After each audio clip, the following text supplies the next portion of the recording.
Hello everyone, welcome to my channel. Please subscribe and stay tuned by clicking the bell icon.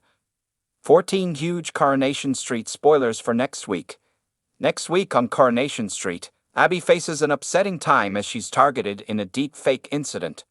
Elsewhere, Bernie tries to plead her case with her long-lost son, and Simon considers saying his goodbyes.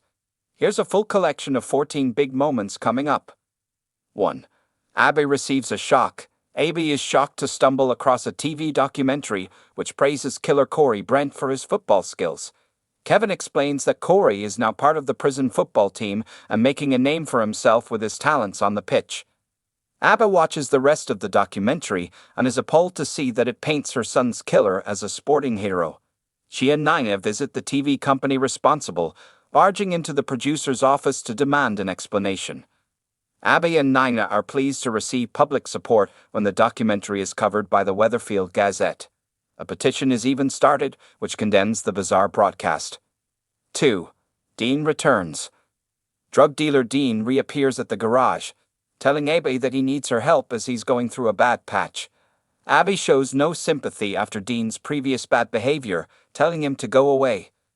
Later, Tyrone receives an email at the garage which contains a link to a sex video which seemingly features Abby. 3. Abby makes a deep fake discovery. The explicit video starts to spread around different websites and Abby fears that Dean is responsible. She confronts him with a wrench, accusing him of making the sex tape without her knowledge and posting it online. Dean protests his innocence and Kevin steps in to prevent the row from escalating any further. The police bring Dean in for questioning, but Abby is baffled when 4 more videos appear. She looks at the footage more closely and realizes that they're all deep fakes. 4. Bernie discovers Kit's identity. Bernie tells Dev that it's 31 years since she gave birth to Zodiac, the son she gave away. Shortly afterwards, Bernie is baffled to find her car being towed away. She spots newcomer Kit lurking nearby and believes that he must be responsible for her being targeted like this. Bernie storms down to the police station to file a harassment complaint against Kit. Craig and his colleagues interrupt to present Kit with a cake for his 31st birthday, leaving Bernie stunned to realize that he's her long-lost son after all. 5. Bernie makes a plea to Kit. At the hospital, Billy and Paul try to use a parking bay for disabled people, but another driver swoops in to claim it. The other driver doesn't have a valid reason for using the space, so Kit intervenes by showing his police ID and scaring them off.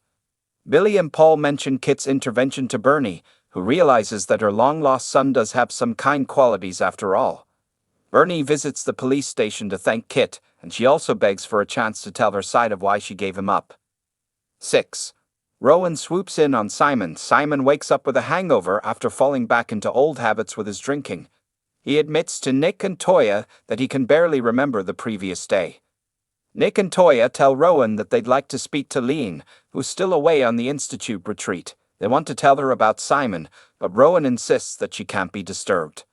Lining up his next target, Rowan asks Simon to talk, saying that he knows what it's like to drift through life without direction.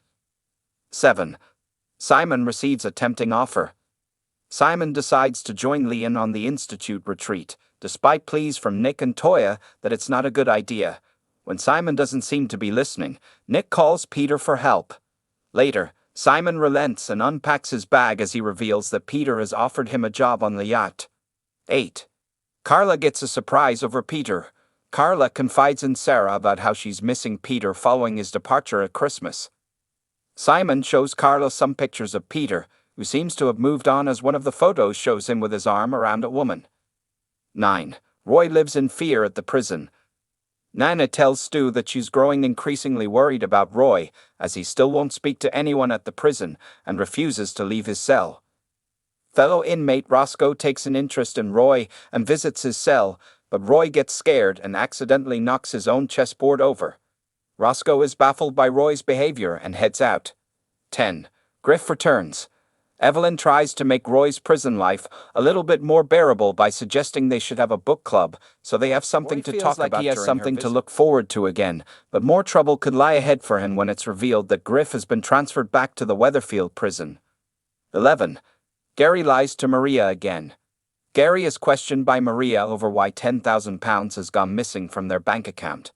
He claims that he had to buy a new boiler for the factory. 12.